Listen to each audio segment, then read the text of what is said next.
Évidemment, moi j'ai la vision très basique, très française, peut-être même un peu américaine, si tu veux, qu'on voit dans les films. Braconnier, c'est le Yankee qui vient pour chasser, tu vois le truc vraiment, bah forcément, parce que je n'ai pas cette connaissance que tu peux avoir. On est proche de cette réalité-là, ou toi tu vois une nuance dans ce qu'est un braconnier dans la vraie vie? Non, ce qui serait plus proche de ton image, c'est pas du braconnage, c'est la chasse légale. C'est-à-dire des gens qui payent 25 000, 30 000 dollars pour tuer un lion, ou 50 000 dollars pour tuer un éléphant, et qui se retrouvent avec au-dessus de leur cheminée une tête d'éléphant. Tu vois, le buffle n'est pas un animal particulièrement rare ou menacé, mais par contre son trophée est très réputé. Les très beaux buffles, effectivement, peuvent être tués pour plusieurs dizaines de milliers de dollars. Ouais, ça existe, c'est légal. Il y a des pays qui distribuent des permis, et le problème, c'est que pas fait de manière vertueuse.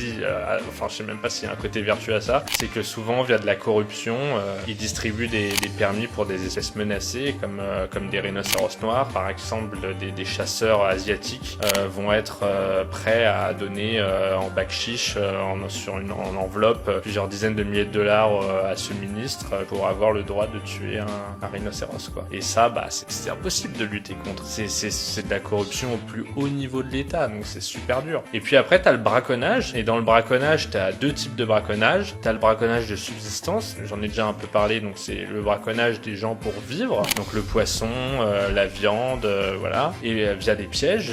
Et puis le braconnage de trophées, où là, c'est de manière illégale, et c'est souvent des brigades armées, des anciens militaires qui ont une vraie formation, la mitraillette, à la Kalachnikov, tout ça, et qui sont de plus en plus armés, parfois en hélicoptère, parfois dans des grandes Land Rover, et qui font des attaques éclairs, qui vont dans les réserves, le rhinocéros, l'éléphant, le phacochère. En gros, ils vident leur chargeur, ils récupèrent tout, ils se barrent, et après ils revendent les défenses, l'ivoire. C'est une scène de guerre, quoi. Et là, pour le coup, en Afrique du Sud, notamment dans la région du Kruger, c'est peut-être l'endroit où il y a la plus forte concentration de braconniers. Là, c'est vraiment le Far West, quoi. Dès que tu vois quelqu'un, tu peux l'allumer. Si jamais, après, le médecin légiste découvre que la balle est rentrée dans le dos du braconnier, là, c'est toi qui vas en tôle. Alors, attends.